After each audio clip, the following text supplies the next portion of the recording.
Welcome back to Toka Backstage. This is Chris Wolf, the Executive Director of the Torrance Cultural Arts Foundation.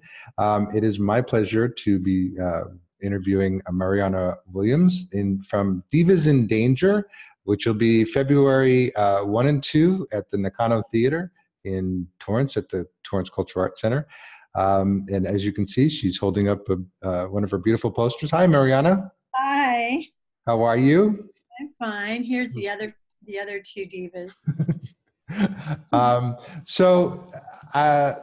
You have a very you're a diverse talent. You're not only a storyteller, but you're a writer, and you've done stuff backstage. How did you find that you had a passion for storytelling?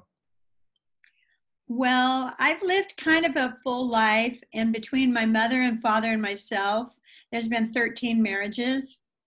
And usually there should be two, like your parents' marriage and yours. That's like two down. And so everybody gets along, so they weren't contentious divorces or anything like that. But I've lived that each time my parents got divorced, it was a whole nother life. You know, you're in your family. And then my dad was divorced 6 times. My mom was divorced 3 times. And so then I get married a few times. I have new lives too. So I put those in my novels for the most part. And it's the Veronica Bennett series of novels. And it talks about my life. I'm a storyteller, but okay, how's that? You ask the next question. So you basically discovered storytelling through writing. And my travels in my life is pretty interesting. So I gave my character, Veronica Bennett, all of my anecdotes. And so my books are 90% true. Although the people don't know each other, I'm telling stories about those different people that never met each other and putting them in the same story. But their stories are true. Some of the stuff you can't make up, as you know. Yes. Fiction, stranger. But you also have well, not only were you, I think you were a Moth semifinalist or finalist.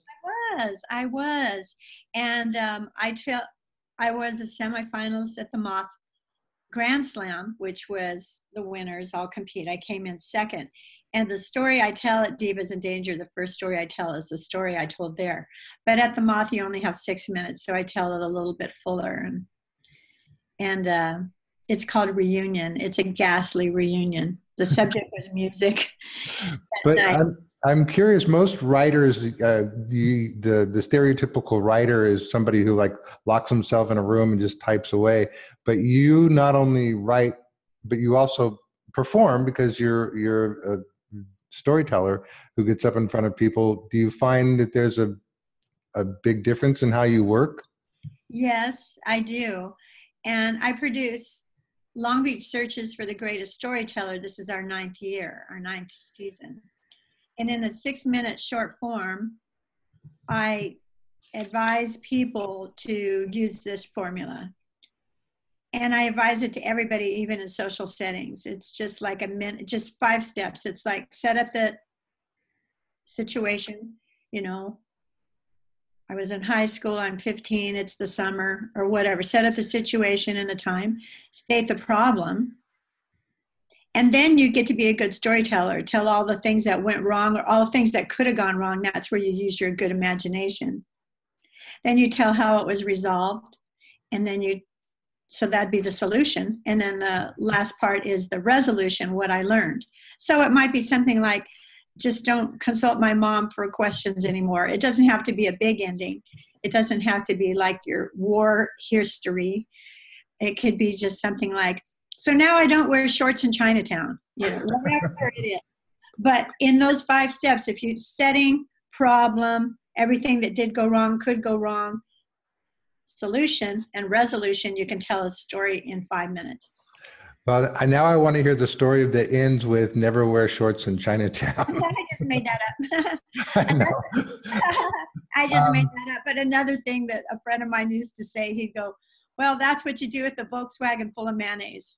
It means nothing, you know, but it's just a funny sentence. So you can say. You could say that. So with Divas in Danger, for those who don't know the show and who are just on the verge of buying a ticket, how would you best describe this evening of storytelling? Well, I am a storyteller, and my delivery is very different. I just stand up like you and I are talking, and I tell some amazing things. But I found these two storytellers that had amazing stories. But the thing that was different about Brenda Edelman and Deborah Earhart is they are both working actresses. So their storytelling skills are far superior to mine in that their story is blocked. Brenda's kind of wearing a costume. They're up, down, around. They're running around the stage. They're screaming out things. They're lighting candles. They're doing all of this to tell their true story. Deborah's story is she escaped Jamaica. She's a Jamaican girl during a violent revolution. And she got the unwitting help of a CIA agent that helped her get out. And there's a lot of things that went along with that story that got her up and down the stage, running around and telling it. It's all memorized. And it was all directed by a well-known director. But then Brenda tells her story, and her story is one of forgiveness because her father shot her mother and killed her mother, went to jail for 2 years and got out, and then married her mother's sister, her aunt. And so she compared it to Hamlet, and so her story, her full-length one-person show is called My Brooklyn Hamlet, and she has condensed it down to, basically 35 minutes, as did Deborah. They have one-person touring shows for 10 years, but I grabbed them and put them in my show. And you get the abbreviated version of both of those stories by actresses. Well, and what I find really, I mean, I've been fortunate enough to see the show. What I found really fascinating was that, I mean, like you have said before, you get up and you tell a story, just you and a microphone, but you're still very engaging, and people are captivated by your story. And then these two actresses come up and they are basically doing one-woman shows, but abbreviated versions. But the continuity of the show is such that it just carries all the way through. It's like nobody's missing anything from any of the performances. You all do an amazing job. Well, thank you for saying that. I guess the through line is courage. Because I'm the comic relief, I'm budget plastic surgery, I have my eyelids done, and I tell about going to a doctor who's practicing out of his house and meeting the other people in the clinic. I say clinic loosely because it's just a house. Instead of a carpet, they have linoleum floor, and it smells like popcorn because people are using the microwave for their food. But so I'm the comic relief, and I do have a different style, but I used to kind of be intimidated by Brenda does Shakespeare in her story, and Deborah, she's very gorgeous, and she's got this exotic Jamaican accent. So in a way I was kind of intimidated by their performances, but I've been told so many times that I'm friendly. I'm doing a different art form. I am doing a different art form. And that's very true, but they work really well together. I think that the evening meshes really well together, and it's like you said, it's almost like your comic relief or the MC, but it does work really well together. Tell me about how you decided to start the Long Beach Storytellers Searches for Greatest Storytellers. Have you been a judge there, Chris? I know you. No, not yet. I'm still waiting for you to ask me. Hey, come and be a judge, because we're doing our show, as you know, Friday, February 1st, Saturday, February 2nd. Sunday is a day of rest, and Monday, February 3rd, I guess that is, 1, 2, 3, 4. No, Monday, February 4th is Long Beach Searches for the Greatest Storyteller. Come out and be the judge if you could. That would be fun. What was the question again? How did you decide to start doing that? Oh, it's because I'm a huge fan of The Moth on NPR radio. And I've done The Moth in New York as well. And I did The Moth in LA, but because I was living in Long Beach, we all know it's like an hour drive. And then you have to wait in line till the doors open, and then you come in, and then you put your name in a hat, and the host draws the first name, and then all the other storytellers draw the next name out of the hat. And I've done it twice, but the last time that I went, they said there was only 11 names in the hat. So probably everybody was going to get to tell a story. And I had a really great story I wanted to tell. I had memorized it and driven up. It's a lot of hours of preparation. Sure. And I didn't get picked. They picked 10 names out of the hat. I was the only one left in the hat. So that's it. I go, I'm done with the moth. I'm going to just start. Long Beach has 50,000 people in it. It's a city of 50,000 people. I'm going to get some storytellers in Long Beach. And I started doing it quarterly, and people would submit their lines. You would just submit a story at Mariana's Storyteller at gmail.com if anybody would like to submit a short story. And I go over and I pick the best ones or the most diverse subjects and ages. And then we tell them in front of a live audience, secret ballot, because we don't want to embarrass anybody by applause or anything. And then the winner gets a $100 bill. We give it every single month, the first Monday of the month at Mulaney's Grill. And that's in Long Beach, California on Alamitos Bay. And there's an ocean view on the right. The stage is straight ahead. If you look down, you might be sitting in front of a beer or coconut shrimp or something like that. It's a pretty fun event. And I know you've come, so come back. Yes, no, it is a fun event. And I think that storytelling has such a long history. I mean, from, caveman days. Yeah, exactly. That it's sad to see that it has kind of like waned, but it's nice to see like you and the Moth and people like that are bringing it back, because it's really the one way that we can all sort of tell what's going on and tell our stories and keep stories alive. And connect with a voice and a face rather than letters on a screen. Yeah, exactly. Well, it's congratulations on keeping that going. It's a great event, and I urge people, if they have time, to go check it out and tell a story. I know it's quite nerve-wracking when if you haven't done it. You can use notes, and so you can read it too. And sometimes the winner has read the story. And we do it January, the first Monday of the month, January through August. And in August, we have all the top storytellers tell a story, and then we pick the winner for the year. And Deborah Earhart, the Jamaican girl, she won last year. I haven't known these girls that long. I've only known them a year and a half. And we've been touring, and we've been doing very well, I'm happy to say. But Deborah was Long Beach's greatest storyteller 2018. And do you, so you just found them by seeing their shows? Well, Deborah you found at your event, but the other girl you found at a show? Introduced to me like, oh, you ought to meet this girl, a guy from church, Bob. He said, oh, you ought to meet my friend. Her mother was shot by her father. Her father went to jail for 2 years. And then he came out and married her mother. And she's got a story called My Brooklyn Hamlet. And you ought to meet her. And I said, well, that's not a story we could ever tell at my show, but I would like to meet her. Then I paid her a fee to do a short 15-minute version of it at Long Beach Searches for the Greatest Storytellers, so I could meet her. I'm not going to have her come up from San Diego and just do it for nothing. So I paid her to do that after the intermission, and I was very impressed by that. So I asked her if she wanted to be part of this storytelling thing. It works out. A blonde, a redhead, and black hair. And we're all, fairly cute. And it was kind of a good thing, because I wasn't looking for cute girls. I was just looking for amazing stories of courage.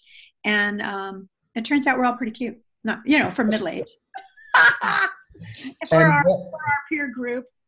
So when people come see Divas in Danger, what is your hope that they walk away with? What feeling do you want them to walk away with? What Deborah's feeling that she is teaching is forgiveness. And that's what she feels that people, and I've seen them open their heart to her. And if she can forgive that, we can forgive whatever we need to forgive. That's Deborah's message. I mean, that's Brenda's message of forgiveness. Deborah's message is, I wanted to be an American and I came to this country. It's an immigrant story. So hers is how much she loves this country and what she went through to get here. My story is, it sucks to be vain and poor. But we all have courage. But it's interesting because a lot of women's shows, and I've gone to one women's shows, and a lot of women's shows, they're male bashing, or they're talking about divorce or dating, and this guy's a loser, and this has happened, and men did this, and and our show's not about that.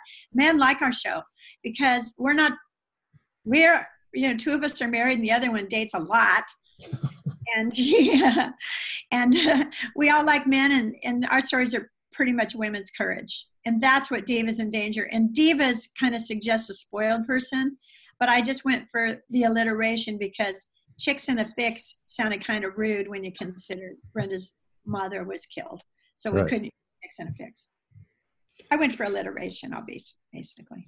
So basically they're all uplifting stories. There are stories of courage and yes, they're uplifting. I lived. Deborah got here from the revolution, and Brenda forgave her father. So this is a little journey of how each one of those things happen, and the audience likes it, and they thank us for the uplifting evening. Actually, at the end. Well, and I think in these days, especially the forgiveness and courage and all that stuff is really relevant. So it whether you knew it or not, this show became very relevant to people. Especially with women empowerment too. And so I also know that you have taught storytelling because we had you teach storytelling in the past. For somebody out there who's thinking about either doing your storytelling or doing the moth, what words of encouragement would you give them?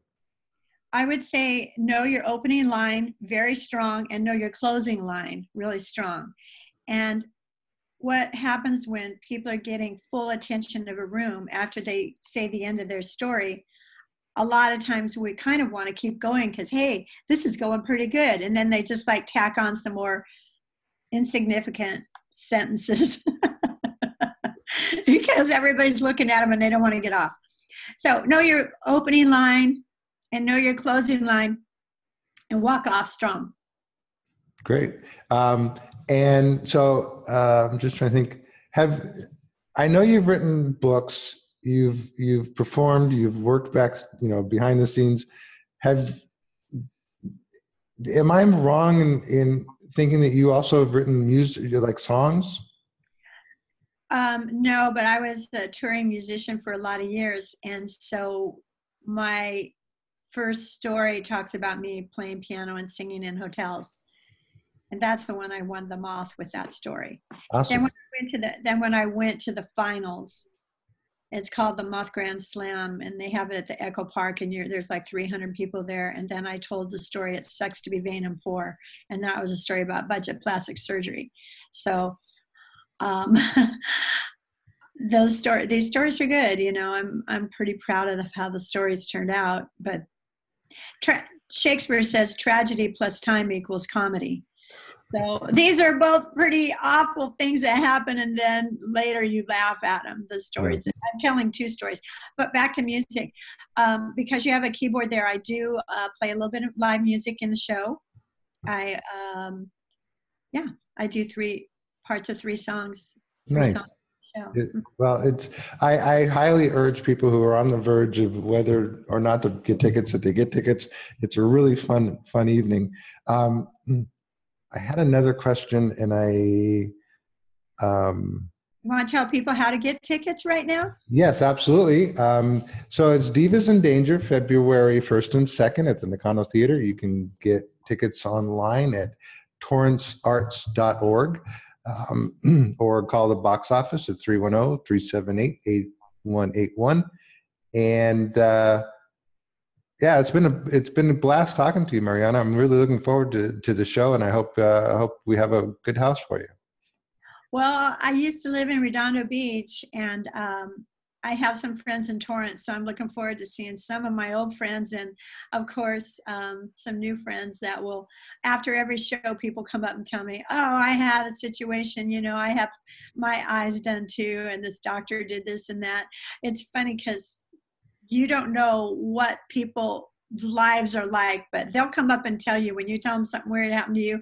Most people have a story similar that happened to them. Do you find that too, Chris? Oh, absolutely, absolutely. That Um, sparks a good conversation, doesn't it? it does. It's a great way to start conversation.